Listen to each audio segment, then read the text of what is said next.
Have you ever wondered how the world went from horse-drawn carriages to highways packed with cars?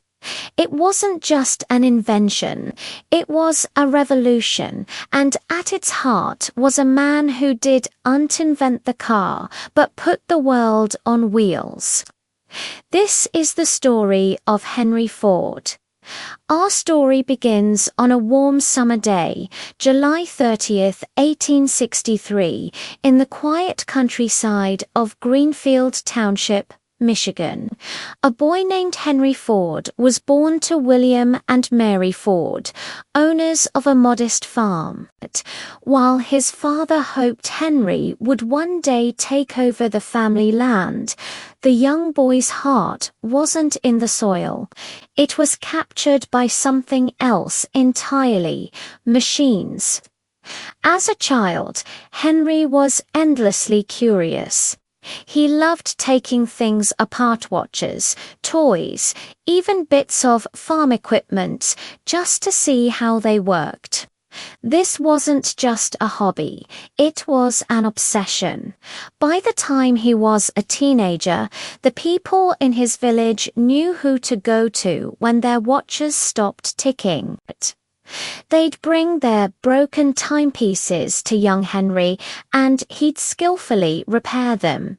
He never charged much. The real reward for him was the puzzle, the process, not the profit. At 16, filled with a burning curiosity that the farm couldn't satisfy, Henry made a life-changing decision. He packed his bags, left the familiar fields behind, and headed for the bustling city of Detroit. There he became an apprentice machinist. The work was tough, and the pay was low, but Henry didn't mind. Every single day was a lesson. He was learning the language of machines, how engines breathed, and how the gears of industry turned. Years later, Ford's talent and relentless work ethic led him to the Edison Illuminating Company. His sharp mind quickly earned him the role of chief engineer. This was a pivotal moment, not just for his career, but for history. It was here that he met the legendary inventor, Thomas Edison. Seeing the spark in Ford's eyes, Edison encouraged his dream of building a horseless carriage. This encouragement was all the fuel Henry needed. After long, grueling shifts keeping Detroit's lights running, he wouldn't go home to rest. Instead, he'd retreat to his small workshop, a sacred space where, late into the night, he tinkered with engines, nuts, and bolts. Then, in 1896, after countless months of trial and error, his creation sputtered to life. It was a strange-looking contraption with 4 bicycle wheels and a small motor. He called it the quadricycle. Imagine the scene: a quiet Detroit night, the silence broken by the rattle and hum of this bizarre machine. When Henry took it for its first drive, neighbors stared in utter amazement. It wasn't pretty, it wasn't quiet, but it moved. And for Henry Ford, that was everything. The dream was no longer just in his head. It was rolling down the street. However, the road to success is rarely smooth. Ford's early business ventures were rocky. His first company, the Detroit Automobile Company, failed. Investors were unimpressed. They saw his cars as too slow, too expensive, and far too complicated for the average person. But where others saw failure, Henry saw a lesson. He held firm to a powerful belief that the world was ready for a car built for ordinary people, not just the wealthy elite. After another short-lived venture, the Henry Ford Company, he finally found his footing. In 1903, with a handful of investors and just $28,000 in capital, he founded the Ford Motor Company. At first, they produced small, simple cars, nothing particularly extraordinary. But Henry was playing the long game. And then, in 1908, he introduced the car that would change history forever. The Model T. The Model T wasn't just a car. It was a promise. It was sturdy, simple, and, most importantly, affordable. It could handle rough country roads, navigate through mud, and was designed to be easy enough for almost anyone to repair. Ford famously declared, "I will build a motor car for the great multitude," and he was a man of his word.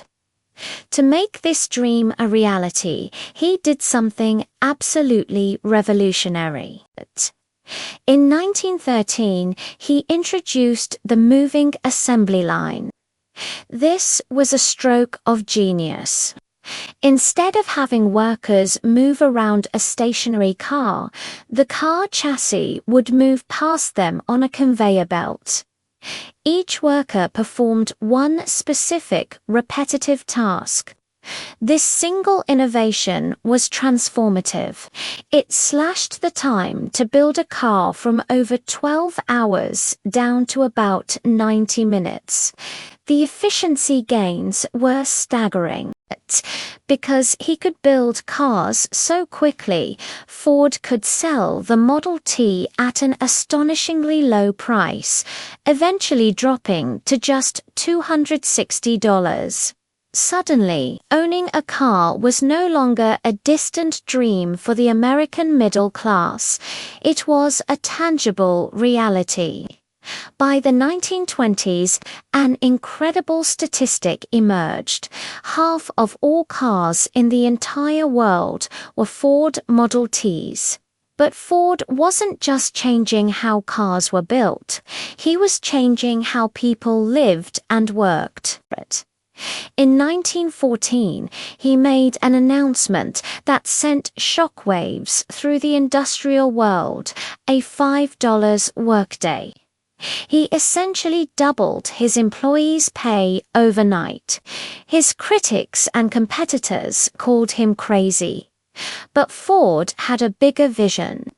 He understood that well-paid workers were not just employees, they were potential customers. They could afford to buy the very cars they were building. His factories became a model for modern industry, and his ideas about mass production and fair wages spread across the globe. Of course, with great success came great challenges. Henry was a brilliant engineer, but he could be an incredibly stubborn and autocratic leader. He famously disliked labor unions, distrusted bankers, and resisted any form of outside control over his company.